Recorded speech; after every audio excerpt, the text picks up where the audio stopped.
saya amati adalah di bisnis sektor jasa keuangan. Ya.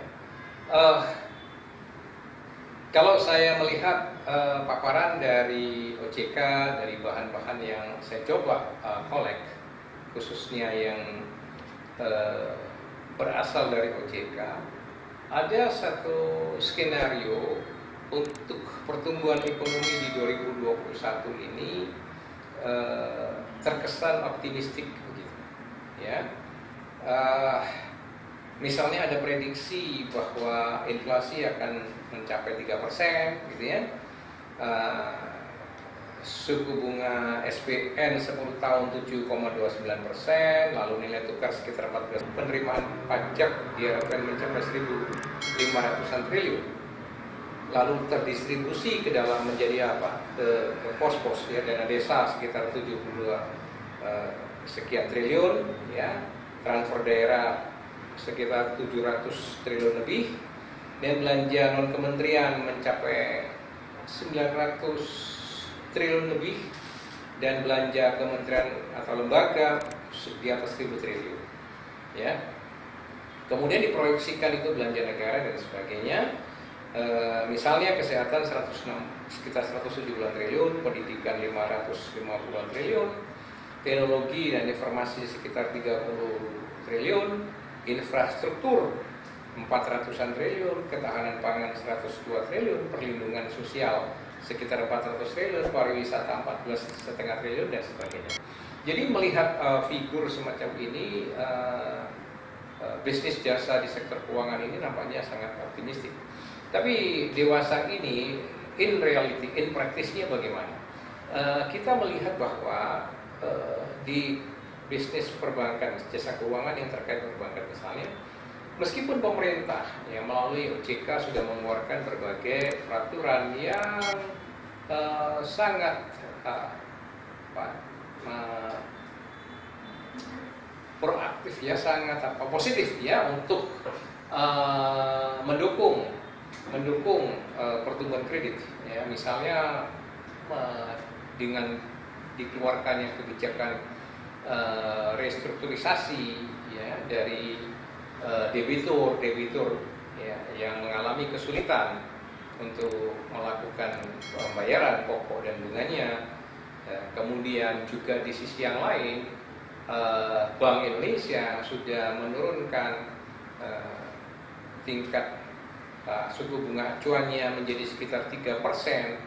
Tapi ternyata kan tidak gampang orang saat ini mencoba meminta kredit atau mendapatkan kredit dari perbankan ya, karena pertimbangan bank secara teknis, praktis tentu tidak semudah yang dibayangkan orang-orang dengan adanya kebijakan-kebijakan itu ya. Pendekatan bank selalu prudensial ya, selalu dipatok dengan satu berpikir yang aman. Dia hanya mau ngutangin orang, memberi pinjaman ke orang ketika dia yakin betul bahwa pihak itu, orang tersebut atau perusahaan tersebut bisa mengembalikan pokok dan bunganya. Ingat, bank itu kan menjual uang pada hakikatnya. Jadi tentu ketika dia menjual uang, dia berharap kembalinya itu ditambah dengan labanya dalam bentuk bunga itu.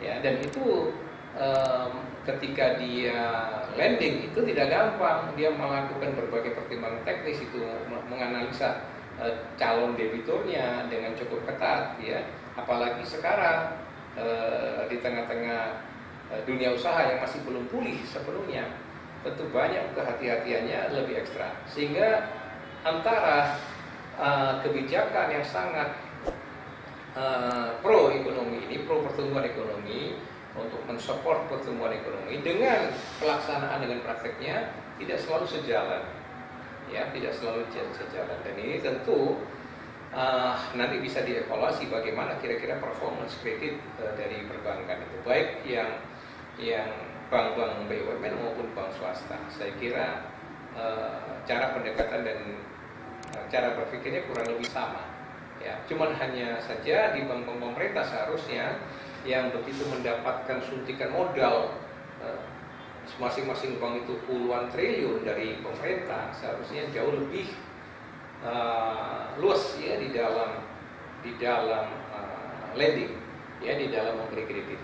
Nah, ini yang tentu juga salah satu faktor kenapa pertumbuhan ekonomi Indonesia dewasa ini belum terlalu cepat bangkitnya, ya karena di dalam pelaksanaan kredit perbankan ternyata tidak semudah yang dibayangkan orang. Ya.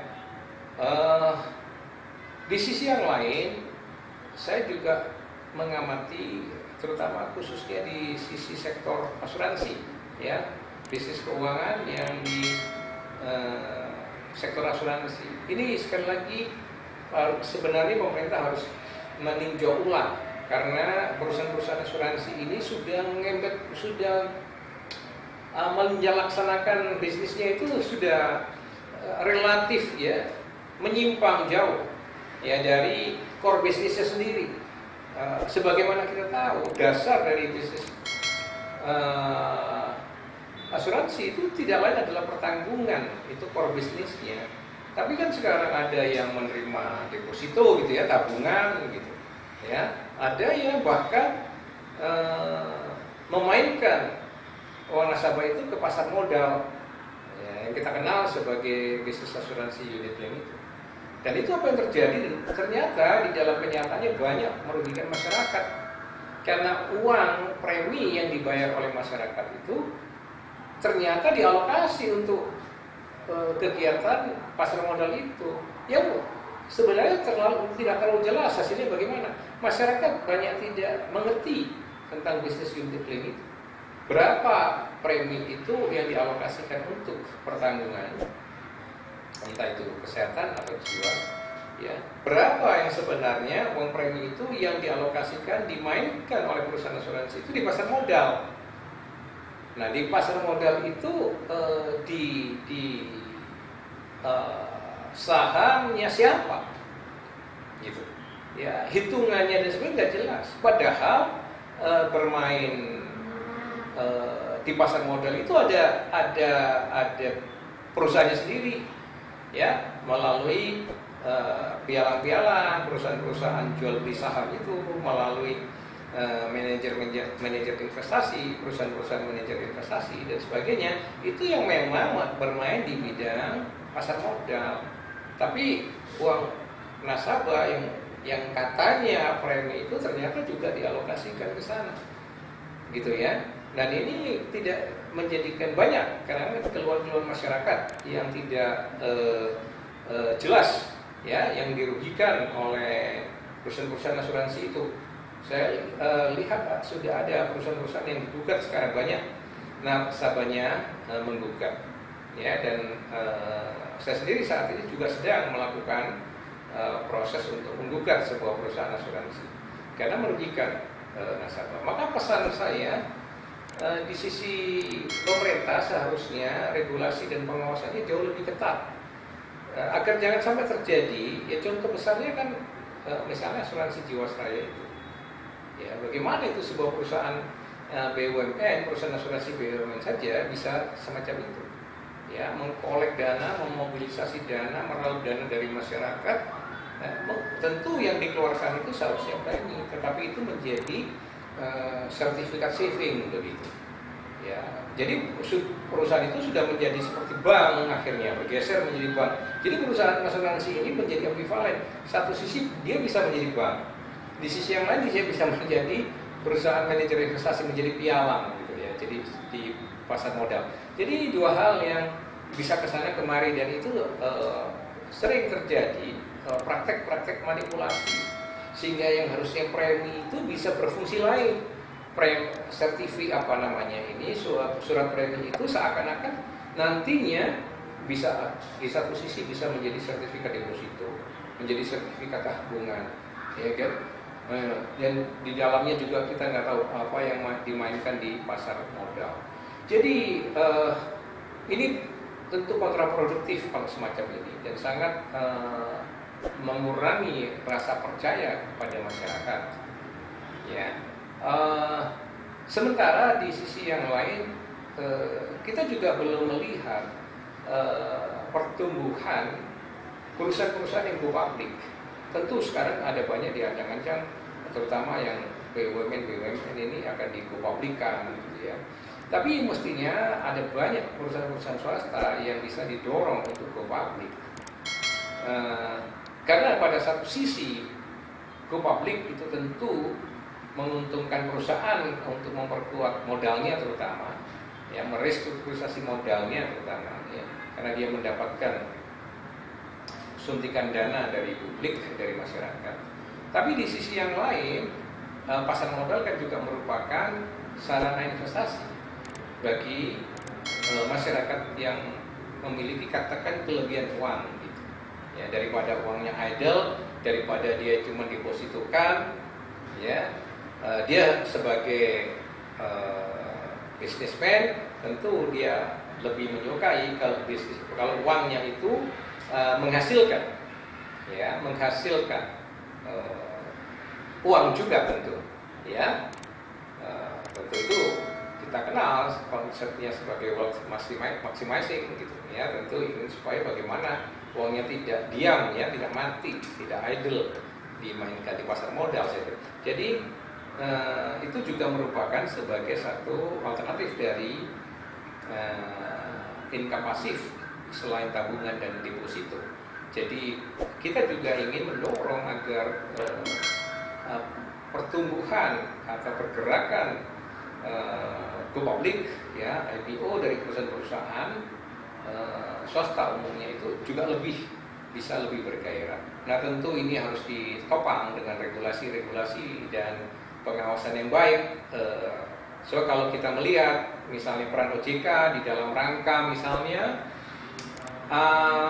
mengakomodir kasus-kasus nasabah dengan bank atau kasus nasabah dengan asuransi, ya, tentu kan masih belum memuaskan, ya. Contohnya seperti, ya, kasus Jiwasraya itu, ya, dan kemudian yang terakhir sekarang juga Asabri. Kan itu juga harus dipertanyakan, itu kan di bawah pengawasan OJK semua. Bagaimana bisa bobol-bobol begitu, ya? Nah, itu salah satu contoh. Demikian juga bagaimana ketika OJK harus mengakomodir problem-problem yang dialami oleh debitur bank, ya. Banyak sekali yang memberikan pendapatnya, ya, suara hatinya itu masih kecewa dengan OJK, ya, karena tidak terakomodir penyelesaian sengketanya, ya. Bank merasa yang seharusnya OJK itu memainkan peran salah satunya adalah pengawasan, tetapi kenyataannya ketika bank melakukan kelalaian, pengawasan itu tidak dijalankan dengan efektif, ya, dengan adil misalnya. Dan ini saya pikir, ya, di perbankan dalam konteks ini terutama di sektor kredit, kemudian di pasar modal, ya, dengan seharusnya lebih banyak ditumbuhkan perusahaan-perusahaan yang go public. Dan ini juga edukasi, saya kira peranan edukasi tentang manfaat go public dan bagaimana melakukan go public atau bisa sampai kepada go public dan sebagainya. Saya kira itu tidak lepas dari peranan edukasi dan advokasi, ya. Demikian juga di bidang perasuransian, agar tidak terlalu banyak ini perusahaan-perusahaan asuransi yang, ya, dia memanfaatkan gitu, ya, keawaman dari masyarakat, ya. Kalau lebih konkret, lebih vulgar, saya katakan kebodohan dari masyarakat, sehingga fungsinya itu bisa memainkan fungsi ganda. Entah dia bisa menjadi seperti bank, ya, entah dia bisa menjadi seperti manajer investasi atau pialang, gitu, ya. Jadi itu saya pikir perlu dipertimbangkan agar pertumbuhan bisnis di sektor keuangan ini jauh lebih bergairah kembali. Untuk bidang-bidang itu kami dari Akademi Hukum dan Bisnis memiliki perkumpulan untuk melakukan pendidikan itu, ya, baik perkumpulan pengacara perbankan, perkumpulan pengacara pasar modal, ya, melakukan pendidikan, edukasi dan advokasi untuk masyarakat agar memahami betul seluk-beluk bisnis di bidang keuangan ini. Demikian opini saya di sekitar sektor keuangan. Salam sehat.